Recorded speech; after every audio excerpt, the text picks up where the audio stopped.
Hello everyone, welcome to Talking Business, welcome back, or hello for the very first time. Either way, I'd like to tell you how fortunate I've been in the past few episodes to be able to speak to former students of mine. It's been such an enlightening and enjoyable journey to chat to them about what's happened to them since they've left my classroom and the college where I work. And today we carry on with that. We're going to chat to Hamzah, and this is such an amazing story of drive and grit and determination and ambition. And if this doesn't motivate you, then I don't know what will. There's so much to learn from this interview you're about to hear between me and Hamzah. So sit back, enjoy. You might want to get a pen and paper because there's a lot to take in on this one. Here we go, Talking Business with Hamzah. Enjoy.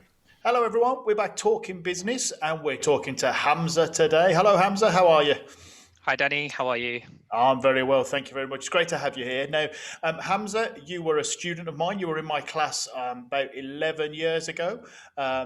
So how did you get to where you are now? You know, who is Hamzah? If we don't know who Hamzah is, who is he? Well, 11 years ago makes you feel old. Yeah, sorry I'm about not that old. I'm 28. I'm 28 now, so not past the 30 mark. Who is Hamzah? I'm a British Indian Muslim. Grew up in Birmingham, born and bred. Grew up in Handsworth. I've moved about quite a lot in my life. So I've lived in Leicester, I've lived in Birmingham, I've lived in London, I've lived in Tanzania, Dar es Salaam, for a year. First and foremost, I'm a husband to a beautiful wife. I'm a son to two amazing parents. My father was an immigrant. My mum was born here. So that's who I am in my personal life. Outside of that, I work as a senior product manager. In terms of what motivates me, if you're interested in that, Yeah, I love definitely. working with teams. I love Okay. solving real world problems. In my professional career, that's what I do as a product manager. But also outside of that, and this might sound a bit morbid, but I'm a co-founder and trustee for a brand new Muslim burial site, a cemetery in South Birmingham. So that's me in a nutshell.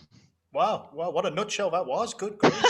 My word. So where do we go from there? You know, I've got a list of questions here and I'm like, where do we go first? So, all right, well, let's go back a little bit then. Let's go back to the early 2010s to 10, 11, that kind of area when you were at our college here. So what do you remember about your college days and how did that kind of set you up or teach you things that are relevant now for the next few years or the rest of your life? Tell us a little bit about your college journey here, if you can remember it. Yeah, sure. I'll try to explain what I can remember Thank you. of it. I mean, I'll take you a step before that in terms of my school life. So in school, I was probably not the most behaved children in class. You could say that. I used to go to school quite late. I hung around with the wrong crowd, so much so that when I was in year 11, just before taking my GCSEs before Christmas, I was kicked out of school. I was actually put on an early study leave. So thankfully, I mean, with my mom really pleading with the school, I was able to take my GCSEs. I wasn't able to take higher tier of the exams back then, and if there's still foundation now, I was only able to take foundation. So I had a cap on my scores. The highest grade I could get for all subjects was a C. So I finished school. I managed to thankfully pass with all the GCSEs for the subjects that I did take my exams for. I passed, and then I landed in JC, and I found. And it was that point where I had a decision to make, before I went to college. I could follow the route that a lot of my friends decided to go through, which was either go to a college local to my area. That's what I mentioned earlier from Handsworth. A lot of my friends went to Sutton Coldfield College, or take a complete U-turn and move to the other side of Birmingham, so I'm away from that crowd, and study at a place where actually I can just restart and refresh. And that's what I decided to do for JC. So JC was more than an educational establishment for me. It was a fresh start. It was an opportunity to set a foundation, and thankfully it did. It got me to where I am today. So when I joined JC, I took 4 A levels. I took accounting, business, media, and oh god, what was the fourth one? Well, you remembered business. You remembered business and accounting. And statistics. And statistics. Yeah. I dropped accounting at AS level, and I continued on with statistics, business, and media. Um, I finished with good grades. My target was always to go to a red brick university. In fact, when I was at college, I had a plan from when I was 16, and I always said, you know what, by the time I'm 30, I want to be in a position where I'm earning a certain level, which I don't really want to share right now, but that's fine. it was quite a big number that I said, look, this is where I want to get to. Yeah. How I get there, I'm not sure, but I just set this as a goal that when I'm 30, this is where I want to get to. And then throughout college, sort of working with teachers, I sort of started paving a route of how I will get there. Okay. So I decided, look, business is what I want to do. I always wanted to be in business. From a young age, I'd watch my uncles. They own letting agencies and estate agencies now. Really large chains in Birmingham, quite well known as well.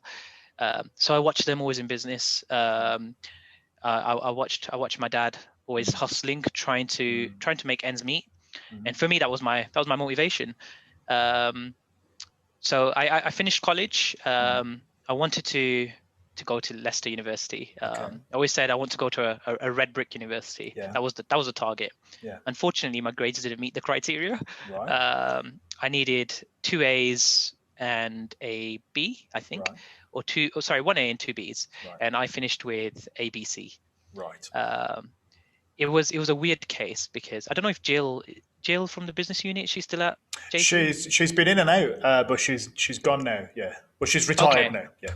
There you go. So Jill said, and this was her quote, I was the first student that didn't get an A star after achieving A's across the board throughout AS and A2. Usually, if you get A's in your AS exams and A's in your A2 exams, you finish with an A star, usually. I had A's across the board and didn't finish the A star. Don't know how that happened. In my media exam, I missed a B by 2 marks. I missed an A by a couple of marks. And statistics, again, I was off the grade up by a few marks. So literally, it was fine margins for me not being able to get into Leicester. As a result, I ended up at BCU, and at the time, Birmingham City University. And at the time, for me, it was the worst thing that could ever happen. I had this vision of this is where I want to get to. Yeah, you had those goals, didn't you? And you were like, well, this is the path I take. This is where I'm going. And oh my word, I can't take that path. And university for me was, again, more than education. And I'd urge any student thinking about going to university to not just see it as I'm going to university to attain a degree. It's not just your degree. It's the contacts that you make, the teachers that you meet, the societies you get involved in, the extracurricular opportunities that are available to you. All of this coming together creates that university experience, which sets you up later in life. If your mentality is, I want to go to university, get a good grade and leave, so what? Anyone can go to university, finish with a first, provided you work hard. And when you're applying for roles, you'll find so many people, you're all at the same level. It's those extra things that get you to where you need to get to. So for me, not being at Leicester was, okay, I'm no longer at one of the best universities in the world. I'm at an average university, not a bad university, a good university. But I now know that if I get a first at BCU, I have to do something different than someone who's getting a first at Oxford, at Leicester, at Cambridge, and so on and so forth. I had to make myself stand out. Yeah, that's right. And reputations of these places is just like working for companies as well, isn't it? You know, some companies you'll look at on a CV and go, wow, hire this person. Even though you might be doing the same job somewhere else, but it doesn't have that maybe international reputation or something. You know, reputation counts for a lot. Still does, really. Yeah, and it matters to where you want to go to. And look, if you've got ambitions to, as I did when I was at that age, to work for the largest companies, earn the best amount of money, reputation means so much. I mean, I recruit for roles now, and this sounds really bad, but sometimes if I see a 2.2 on a CV, I'm not looking at it. If I see a 2.1 on a CV and I know that I've got another 20 to look at that have firsts, I'm looking at the CVs that have a first. That's where I'll start, and I'll work my way down. Because for a role when I've recruited, we've had 500 applications, 300 applications. Yeah, you've got to have your criteria. I need to condense it. Yeah. And I hate looking at grades, but it's the quickest and easiest way for me to condense applicants. It's just really horrible, but it's the only way to do it. Yeah. Not everyone works that way, but I do, unfortunately. No, I understand what you're saying. Yeah. So yeah, that was college life. I've Yeah. sort of probably went past college life, but yeah. No, no, that's fine. But thank you, and thank you. Again for the honesty on that in terms of how important qualifications are. Because I speak to a variety of people. Some people say they aren't. Some people say, their opinion varies depending on the job. But it is interesting to hear, how important that is. And that university, you're right, qualifications are important. But in terms of getting you as an individual, there's a lot more to it, isn't there? Rather than just rocking up and putting the work in. So that's really interesting to hear. Yeah, absolutely. I mean, just on the qualification point, and Yeah, what I go don't on. want is for you to think, look, if I get a 2-1, it's not good enough, or Yeah. if my grades are not the best, it's not good enough. That's not what I'm saying. It's just you have to try and make yourself stand out because it's a competitive market out there, and everyone is being scrutinized to the finest detail.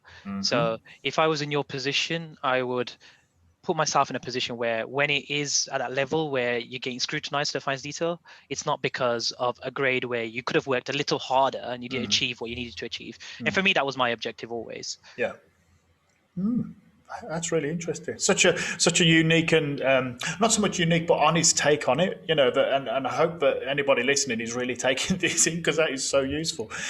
So as well as like the qualifications, you said you hire people. What else are you looking for then when you are hiring people? So you've got your stack of say 10, 15 CVs or applications. Then you've got to choose who's coming to interview, and then you choose from interview. What kind of skills and things are you looking for there? Then are there any ones that you're always saying this person's got to show blah blah blah blah?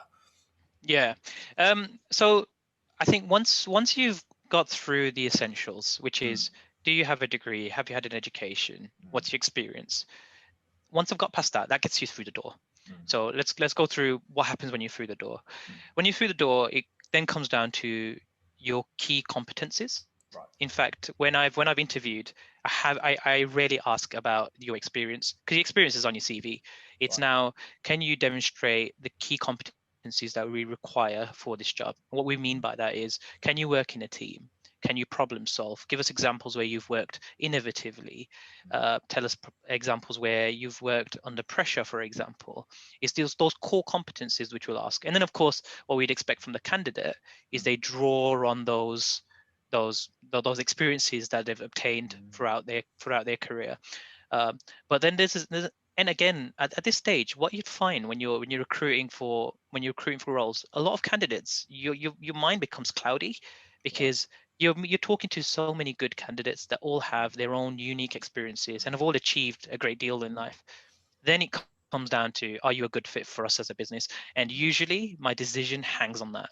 It's, would you fit with our culture and our values? Would you be easy to work with? Do you fit into the team? It's those soft skills and understanding that actually, do you know what? It's more now about me and my personality is so important. I mean, I've recruited for roles where I felt the experience probably wasn't the best, but we felt we could mold the individual and they'd grow with us. But their fit and how they'd work with the team and get along with the team and drive innovation, that was so much more important to me than the actual skill set. Yeah. And how, if you're allowed to say, how do you recruit? Because the traditional thing is, the textbook thing was, say, when you were in class, was you send in your CV and then you get a 30-minute chat or interview with people, and then you either get the job or you don't. Has that changed a lot? Are you allowed to say like what you do now? Do you doing tests and scenarios and Yeah, things? I mean, I've been involved in the recruitment process in 2 different organizations, and they're a little different. So I worked for a company called Advanced. I'm actually going back there, and we'll come back to that Okay. in a short while. They are what I describe as the largest company you've never heard of. Okay. You're interacting with their software day in, day out, and you don't know it. You don't know. For them, it was a little bit more difficult. So they're one of the largest software groups in the UK. So before you even get to myself, the individual that's maybe recruiting for the role or key stakeholder, you'd go through our recruitment team. Now, within that, you'd have initial screening. They'll just get to know who you are. They'll assess, is this person a good fit? Are they not? Do they have the experiences? Do they not? You'll have to do a psychometric test. Once you've done that and you've got through that first hurdle, you then come to us. Now, the way I interview is I like to always ask for a presentation, 10 minutes. I usually the topic is a bit about yourself. Tell us about you, who you are, your experiences. In that, what I'm looking for is for the person to demonstrate that they have the skills for the job. Right. They have their experiences for the job and demonstrate their personality. So you've got through a lot of the questions you're going to ask just by the individual presenting. Yeah. And then a lot of the line of questioning is more digging deeper into the competencies that you're looking for, but also getting to know the individual. Usually after the presentation, you've got a bunch of questions. So a lot of the time is spent on asking questions. The candidates that I've learned that do the best are those that are very intelligent and know how to ask the right questions. Because they can spend a lot of time asking questions to the employer that you've sort of got through 45 minutes and you're thinking, this person's presented, they've asked a lot of salient questions, we've had a good conversation, and now I'm at the end of the interview. And when I'm going to score them, I've scored them quite highly. It's a good interview technique, one that I've learned over time and one that I've seen candidates do really well in as well. So it's just something to bear in mind. Do a lot of research, know the role, know the business. So important. You have just made my job so much easier, because I am now going to just play that clip. Anytime somebody says, I'll never have to do a presentation, I could just say, hold on a minute. I'm just going to watch this video again. My God. Okay. So I'll tell you something, Danny. When I was in college and when I was in university, I used to get so frustrated. I hated PowerPoints. Yes. It's like, oh God, I got to stand for the class, do a presentation. I did as well. And now I'm doing 5-6 hours a day. So. Exactly. And my life is spent in presentations. When I was in college and someone would say, oh, create a business plan, I'd always thought of a business plan of a big document that has 50, 60 pages of text. Lots of graphs. Honestly, and stuff. It's not that. It's usually a presentation. And that's what my life is, just presenting. In fact, right now I've got 3 screens, right? And I've got a presentation on my right screen, I've got a presentation on my left screen open, which I've been working on earlier. Love it. And we're live on Zoom while we're doing it. So, exactly. Yeah. So you go from no presentations, I'm never doing one, to, oh my word, my life is presentations. So exactly that. So let's just get this straight then. So I'm going to ask about your job in a sec, but to get there, so we're talking to Hamzah, who got kicked out of school and then went through college, went through university, and is now employed as a senior product manager. This kid who got kicked out of school, is that right? Is that who we're talking to? Somehow. Don't know how I got there. What a but journey. I made it happen. Good grief. I wrote journey down on my notes before and I never thought it would be like that. So you're a senior product manager then. So what on earth is a senior product manager? Okay, so the best way to describe us is as mini CEOs. If you're to write product manager in Google, you'll probably get that. My role is so I look after software products, business to business products. Now, I'll tell you what I look after to give a bit of context, and then a bit about my role. So in my current capacity, I work in an organization called Guestline. We manage hospitality software. So if you think about your experience when you go to a hotel, and you've walked to the front desk and there's an individual, he has their head down and they're typing furiously away in a computer, and you're thinking, what's this person doing? Usually it's in our software where they're inputting data. They're writing who you are, they're checking if the room's available, they're checking if they have inventory, they're sending information to booking.com, it's coming back, and so on and so forth. Our software runs the hotel behind the scenes, but you wouldn't know it. So similarly, when I worked at Advanced, the products that you might be engaging with, so Danny and I were talking earlier, but where he'll be inputting your grades in a product called Pro Monitor, or yourselves will be working with a product called Pro Portal. That's supplied by software that you just probably don't know about, but you just use. It becomes everyday habits. So as a product manager, I work as what you call a mini CEO. My role is to ensure that the business is focused on solving the right problems. It's the best way to put it. So I manage the product roadmap. So any new features that are being released, any innovation around that product is usually coming from the product management team. I also look after the commercial success of the product. So I own the P&L. I have to ensure that we are achieving our revenue targets, but also the sales team, professional services team, and support teams have what they need to ensure our product is a success. But I manage no one at all. I have to run my role through influence. So I report into a head of product, Wow. who reports into a CTO or the CEO. But we don't have a lot. We have a lot of influence, but we have no subordinates. So everything is done via influence. Uh, so when I was talking about working with people and why Yeah. that's so important, is specifically for that reason. So that's what a product manager is. Great. So, you're obviously, I don't know if that's your work office. I'm going to presume it's not. I'm just going to say that. But in terms of working like online, okay, I've been doing it off and on for like the past 12 months now. And in terms of you and your business, how important is it for students to be aware of the importance of online working, and that you might be working from home or you'll be having interviews from home like this? How important is that, and is that going to stick around, and how does your business do it? Yeah, I I think it's so crucial. It's so important. I mean, I'll give you a rewind. I mean, when I finished university, I worked for a FTSE 100 company they call Relics Group. Right. That's where I started my career in product management. I started as a associate product manager on a grad scheme. They were very traditional at the time in London. I moved to London for the job. I was presenting standing up with a clicker, as you would have done. I mean, now I say as you would have done. It's crazy, but that was only 6 years ago. Put it this way, I can't remember the last time I've presented standing up in front of a room of people. Wow. It's been online. It's probably been over 2 years since I've done that. And it was a cultural shock for me when I realized that, oh, I now need to realize to learn to present where I can see myself. And I mean, right now I'm fortunate, Danny's got his video on, but sometimes you've just got a bunch of icons, a bunch of avatars, and you're like, I'm presenting to all these people, and I don't know how they're feeling. I don't know what they're thinking. I can't see their body language. And the cues that you're learning through college, where traditionally I built my skills on, if I can see someone's disengaged, I know that I need to change or I need to re-emphasize what I'm saying. You no longer have that. So the planning that needs to go into your presentation is so much more important. And it's a different skill. It's a completely different skill.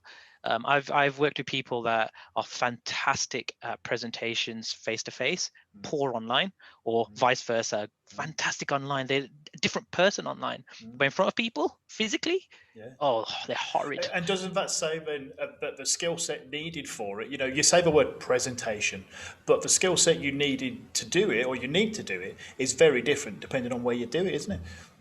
Absolutely. It's learning to take cues. So, for example, a skill that I've learned is traditionally, as I said, I'd look at body language. Now I take pauses and I ask, has anyone got any questions? How are you all feeling?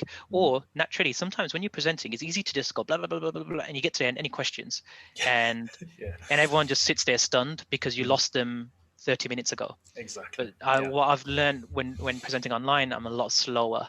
I deliberately pause between slides, and someone might just, even watching icons, someone might just press unmute but not say a thing, and I'll say, oh, I've just seen you've unmuted yourself. Have you got a question? Something to say. It's small little sort of hints and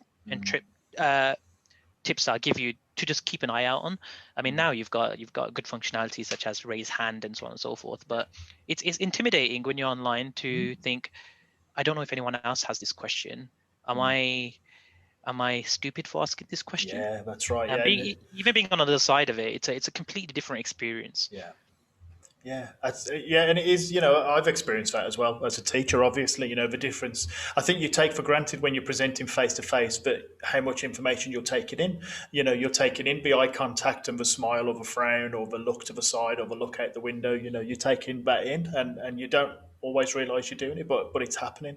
But online, just staring at a bunch of letters, and that's really it's really tricky. Yeah, it's really difficult. I mean, when I'm presenting to the exec team, sometimes, I mean, they're listening to me and they've got a million other things going on at the same time. Their emails are pinging, they've got messages coming through Teams, and you're also facing that challenge of disturbances coming from outside that are so much more important at times, could be more important than what you're saying. So it's learning, when do I take those cues, when do I really slow down and understand that this person's not quite engaged right now. So it's a completely different skill set. So, looking at these skill sets and things like that, I was looking at your LinkedIn page, which is where we've connected through. And in terms of your career and the different roles you've been to with regards to that, I've heard two schools of thought. When you have a lot of previous employment, it can either show that one, you can't stick in the same place and that you're not worth investing in, or two, you're actually very varied in your experience. Now, I do an activity with students where I've had 21 jobs, and so don't judge me. But in terms of, what's your take on that when you see somebody with a CV and they've got a variety of places on? Are you thinking, oh my gosh, this person can't keep a job for more than a year? Or are you thinking, wow, they've got experience here, they've got experience here? How do you look at that? I prefer to go down the latter. Right. I like experience. I like that. For me, it says that the individual's versatile. Mm, I mean, of course, when you're looking at anyone, you're always going to look at their references, right? mm, So the first pass is actually, is this person worthwhile to even look at? And mm, references are a good starting point. On LinkedIn, you have your references. You have mm, people that have endorsed you, and so on and so forth. And then you start to scrutinize the experience itself. For me, it shows versatility. I mean, mm, I read a fantastic book some years ago, and I was actually recommended it by a previous manager, mm, and it's about it's talks about the parachute model, that your skills and competencies always remain the same and mm, they grow. Now, what you should be looking to do as an individual is parachute those skills into various different industries, mm, different type of job roles, because if you focus on those competencies, it's so much more easy to do that. And actually, the competencies that I talked about earlier, teamwork, mm, innovation, mm, problem solving, you were probably asked this question when you had an interview for JC, yeah. when you've had Almost every session. interview I've ever had, to be perfectly honest with you. And that's my point. These Yeah. competencies are always the same. Mm, It's how do you take them and parachute them into different industries. And these, for me, what will happen if you do work in different industries is those skills only become so much more rounded. So within my career, I've made a point to move about. mm, It was so important to me. So I started off in a not-for-profit sector, mm, working for a charity in Birmingham as a mhm. product marketeer. I then moved in agriculture tech. I then Right. moved into education tech. I Yeah. then moved into hospitality tech, and now I'm moving back into now I'm moving into performance management tech. So Wow. I've worked in so many different industries, but Mm, I wanted to ensure that I had that. So in the future, whatever role I want to go through, I can demonstrate that I can just parachute my skills in. yeah. That was so important to me. Yeah. Yeah. Oh, interesting. I'm going to ask you one more question then about your career and things, and I'd like to get some advice from you if that's all right. So you've done a lot of B2B, business to business. How does that differ from what you know between working with consumers? Because a lot of our students, obviously, we focus on business to consumer. That's all we know. We've grown up with that. But when you go business to business, are you using different skills, different communication skills, different ways of communicating, or is it still the general thing of just talking to people in an appropriate manner and things like that? Is there much difference between B two B and B two C? I do think it's different. It's Mm, very different actually. mm, I mean, I can talk about my role as a product manager. mm, So if you think about products like Spotify mm. or iPhone or um, another one is Shopify, for example, Yeah. these are typically B2C products. Mm, They're products that are developed, they're digital products, and the consumer, the end user, is the buyer and the user. They're usually the same person. So when you think about your personas, right? In B2B, it's very different. You have a different type of persona set. So you've got a decision maker that you'll talk to, you'll mm, have an influencer that you talk to, and both of them may never ever touch your product, may never use it. mm, And then you have users. And the skill that I've learned is thinking about what each individual wants, what their objectives are, and okay. how you should communicate to them. When I was on my grad scheme, I remember I was presenting to the exec team. It was the first time that I presented to the exec Mm, team.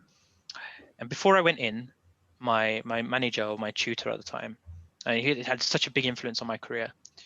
He sat me in a little meeting room, had a whiteboard and a marker, looked mm, at me and said, "Okay, Hamzah, what's the objectives of the session?" So I spilled out the objectives of the session. mm. And he drew out a table, and I thought, "Oh, here we go." And on the left-hand side, he had the managing director, Mm, sales director, marketing manager, and there was someone else, I can't remember who it was, mm, the engineering director. So he wrote all the names on the left-hand side, and then he said, "So what? And what's your purpose?" And the so what was, why do they want to hear what you're talking about? And the purpose was, what do you want to get from them? And it was so interesting because each of those boxes for each of the individual people were different. And I learned so much from that, so much so that I might not draw the table, but before I walk into a presentation, I'm thinking about who am I talking to and why are they interested in what I've got to say. And in business to business, that's so much more profound than it is in B2C. Wow. Yeah, changing your message, but still kind of keeping that same branding and goal that you're working towards. Really interesting. Let's go to some advice then. Now, I've got two more questions for you, if that's okay. First one is social media related. So, obviously, social media is not going away, and a lot of our students live on social media. They get their news from social media, they interact through social media. How important is it to you as a recruiter that people look after their social media accounts, and what advice would you give to people when they set up their Instagram, their Twitters, their Snapchats, their TikToks? What's your take on that? The first thing I'd say is be very careful with with the digital footprint that you leave in the world. There's one part which is it's fantastic to show your personality.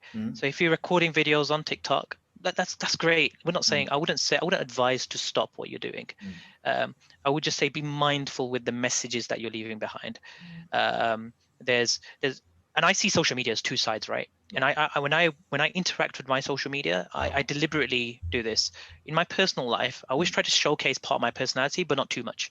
Right. I try not to get too political on social media as well, because I know the influence I could have for me as an individual in my professional career. And then there's my professional sort of profile that I have on LinkedIn. So people want to know who's Hamzah, the individual. If they search my name, you'll see who I am as an individual in my outside of work, and then my experience as a professional as well. I cannot remember a time where I've spoken to an individual that's from outside of my business or within my business where I haven't Googled their name. Really? I always Google their name because I want to know who I'm talking to.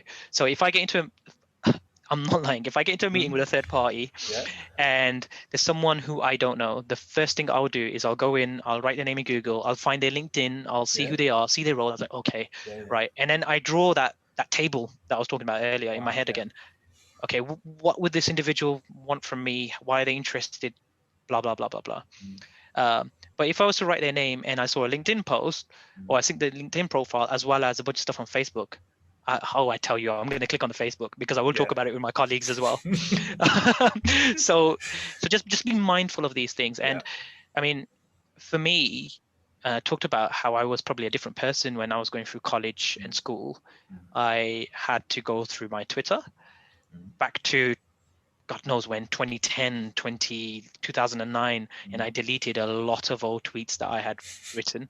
And at the same time, from a Facebook perspective, I was a bit more careful with what I post. I mean, I'll give you a bit of story. I mean, in terms of how I started my career. When I was in university, and this is the influence that social media can have on you as an individual. I believe I got a success story here. When I was in university, I was so interested in the environment, number one, and climate change, as well as just poverty alleviation in general. And I used to tweet a lot about it. I said all the time, whenever I was feeling something, I just used to tweet. When I was frustrated, it was my outlet, because it was just my outlet. And what happened was the director of a very large charity, the director of international development, got to following me on Twitter, and he'd retweet me every now and again, or he'll tweet back and he'll say, hey, have you thought about this? What do you think of this? And we'll get to real friendly debates here and there. Not too detailed, not too political, just enough that he knew what I was about. He knew the causes that I cared about. And at the same time, I was able to create a professional relationship. Wow. So much so that while I was in my third year at university, or entering my third year in university, I needed some sort of industry experience. So I thought, okay, first thing I'm going to do is run through my contact book, see who I know, and whether there's any opportunities before I started applying. So I thought, okay, let me just tweet him. Let's see what he says. So I said, hey, have you got any opportunities for internships? Could you let me know? mind you, I've never met him at this point. I have Right. not met him. We've You just you have only a you only knew we him have a online, relationship. We have a relationship over Twitter. That's Yeah. it. To which he replied back, and he said, "Yeah, Hamzah, come to my office. Let's have a chat. Let's talk about it.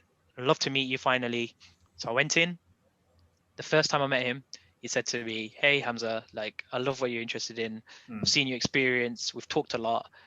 I'd be happy to help you with an internship. Would you want to work in Tanzania on alleviation projects Wow. on the environment?" Yeah. And I was like, "What? Yeah. Really?" Wow. From And Twitter conversations, that's amazing. from a Twitter conversation. Rewind. I mean, sorry. Fast forward. I worked in Tanzania for a year on some amazing projects. Yeah. I then got recruited for. I finished my degree with a first class honors. Yeah. I got recruited FTSE 100 company. I was on a grad scheme, and then the next jump that I made, and this was a big jump. So the grad scheme was a 2-year grad scheme. Yeah. 6 months in, I got a message from a company called Advanced, smaller than the company I was working in. Okay. But the message I got from LinkedIn was, "Hey, we have a role going for a product manager. Wow. Would you be happy to move off the associate product management scheme? We would be happy to take you off. We're interested in you. Let's have a chat." Wow. I thought, okay, let's have a chat. And fast forward again, I ended up working for that company for 3 years, and I left the grad scheme to work for them. This is all from social media. Wow. I've been employed by a role once by applying through an application. Everything else has been through my social media. Wow. That's the influence social media could have on you and your career. So That's be very amazing, careful. Yeah. I mean, be very careful is an understatement, isn't it? And also promote yourself in the right way on there. You know, we always joke about us old people. We always joke about, gosh, I'm glad there was no social media when we were at college and things like that, because you do change as a person, don't you? Your views change. You know, you're maturing. You're meeting different people. These things are changing. But whatever's on social media, if that's all people can read about you, well, that's the type of person you are. You know the professional advice I was given. So my previous role when I worked at Advance, and I'll be rejoining them in May. When I left, I had the CPO, so Chief Product Officer there. She was my mentor at the time, or she'd choose to mentor me here and there. It was nothing formal, but she chose to mentor me. So on my exit interview, I asked, I said, what could I do differently? Where could I improve? And she said, "Hamzah, think about what you post on LinkedIn. Think about how often you post on LinkedIn, and think about the causes that you want to back." And then she followed it up by just ensure that you're in hearts and minds at all times. Right. And I really kept that with me. Wow. So whenever I post on LinkedIn, it's not because I'm posting; it's a deliberate post with a purpose behind it. So much so that got back in touch with me 2 years on, and she said, "Hey Hamzah, I have a role available for you. Are you still interested? Would you like to move?" And now I'm moving again back to the business through social media yet again. Wow. But this is how relationships and networking is performed in this world. I mean, Danny, if we think about how I'm here today, it was through a message over LinkedIn, wasn't it? Yeah, it wasn't through you reaching out or calling me over the phone. No, that was it. Yeah, and it's the same for other people I chat to. You know, I see them on social media. You know, yourself. You know, I obviously looked at you like Hamzah wants to say hello. Okay, right, Hamzah. Oh yeah, definitely. You know, and that's credit to your LinkedIn profile, and obviously mine is good enough that you would get in touch with me. But no, you're right. It's such a crucial thing, and I think it's kind of forgotten about, isn't it? You know, and it's tough for me because the last time I applied for jobs. You know, this is my 11th or 12th year here now. You know, I'm sending in a CV, and that's all the business can find out about me. That's it. You know, I don't have a Twitter account. You know, I had a very basic Facebook account. There was no Instagram or TikTok or anything. So whatever you put across, but you know, you've really got to think about how you appear in that whole picture. I mean, even with your CV, my CV has a link to my LinkedIn profile. Oh yeah, I've got a link in my CV. Wouldn't it? That's, yeah, it's natural. You have to have it. And my CV now looks so much more digital. I mean, if I think back to the CV that I built when I was employed as a graduate to my CV now, the two documents are completely different. Forget the experience, just the way they look, the shape of it. One looks so much more digital and it's different. The user interface, I'm calling user interface. The interface of it is just completely different. Brilliant. It's a crazy world we live in. Yes, it is, and you got to keep up, or you get left behind. As cheesy as it sounds, Absolutely. but it's the reality of it, isn't it? Let's ask you one last question, man.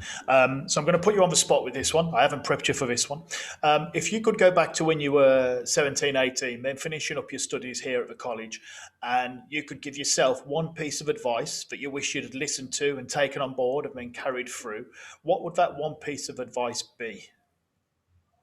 Can I refer to advice that I did take on board? Yeah, definitely. Okay, cool. Because I don't meet many people who do take advice on board, so that's great to hear somebody who actually did. The day that I learned my results at JC, and I found out that I didn't get into Leicester University, and everything came crashing down. I was truly heartbroken that day, and I was scrambling around trying to get through clearing. I just didn't like what I was getting offered. And then I thought, it sort of hit me, and I thought, okay, I'm gonna have to go to BCU. And mind you, all my friends were going to red brick universities, every single one of them, apart from me. And I just thought, I could remember being 16 again and thinking I failed myself when I got kicked out of school. I felt the same way. I thought, Yeah, those same feelings. you let yourself down. And a friend said to me, Hamzah, it's not over. Stay headstrong, make yourself different, go there, finish with a first, and continue to be yourself. And that's what I did. And it was the best advice I've ever been given at that time, because what made me sort of engage in all the extracurricular activities that I did was because I just stayed true to me. I had a vision of where I wanted to get to when I was 30, and there was a small dip, and I thought it was the end, and I thought, oh, I'm not going to get to where I want to get to now. But after that advice, I just thought, I'm going to go to BCU. I'm going to be the best student there. I'm not going to let anyone be better than me. And that's what I did. So I'd say, look, you don't have to go to university. It's not always the right answer. Whatever you're going to do, just try to be the best for yourself. Don't ever look back and think, I let myself down there. Or if you did let yourself down, learn from it, but don't let it happen again. That's something that I've taken in my life. If I make a mistake and I reflect on it and I try to just ensure you learn from it, so you don't ever have that feeling again and you think back, I could have avoided this feeling. Yeah. So that's the advice I'd give. Wow, Hamzah, thank you. That's stunning. I might take that a bit on myself, actually. No, that seriously though, that is stunning. And the stories you've shared with me and our viewers today, that is so much appreciated. And just the honesty. And I hope that a few people out here are going to look at it and go, I'm going to take that on and make those differences as well, because you've what you've said here can really make a difference. So thank you so much for that, Hamzah. I really appreciate it. No, you're welcome. I mean, look, I to students that are watching, I was in your seat as well. I'm an Indian Muslim. I come from not the best background. Got kicked out of school. My father's an immigrant. Don't let that get you down ever, because that used to get me down. And I used to think, I'm not at the same level that others might be. Don't ever let that be the reason why you're not successful. I'd say that would be one of my key points, because that's something that really affected me while I was your age. I just think, my name's Hamzah. That doesn't set you up in good stead. I'm Muslim, and there's a lot going on in the media. Yeah. But see it as an opportunity to make yourself different. And when people look at you, you're the reason why they changed their opinion. It used to really bug me, and I hope it doesn't bug you the same amount that it did for me. But just take that on board. And Danny, you have my contact details, so if any of the students ever want help or advice, I'm more than happy to help out wherever I can. That's amazing. Yeah, that is amazing. Thank you. And thanks for that little bit at the end as well. We do, unfortunately, we are still living in a world where stereotypes exist. And if anything, they're just as strong as ever, So anything that we can do to help break them down is obviously a bonus. So, but no, thank you for that. And thank you for the offer of advice as well. There's not always the most sometimes we feel like we don't have access to these people we can ask questions to and look up to, so thank you for that, really appreciate it. Cool, so I'll stop the recording in a second. We'll say a proper cheerio, but until then I will just say thank you very much. And no, you're very welcome. Thank you, Hamzah, and take it easy and goodbye. It's getting a bit ridiculous now. I'm kind of running out of ways to say thank you to these people who are coming on and giving us these great ideas and great lessons that they've learned in their journeys. So I'll try anyway. Thank you, Hamzah. What a stunning selection of life experiences you've had there, and there's not much for me to say. I'm a bit lost for words, which is very rare. So I'll just say thanks so much. And to everybody watching and listening, I really hope you got a lot from that, because there's so much to pick out of it that can be useful to you. Hamzah, cheers, thank you. And to everybody else, thank you for listening and watching. You can find us on all the social medias. Say hello on any of those. If you just look for Pardo's Business or Mr. Pardo's Business, you'll find me on there. And I look forward to seeing you all again on the next episode of Talking Business. Bye-bye.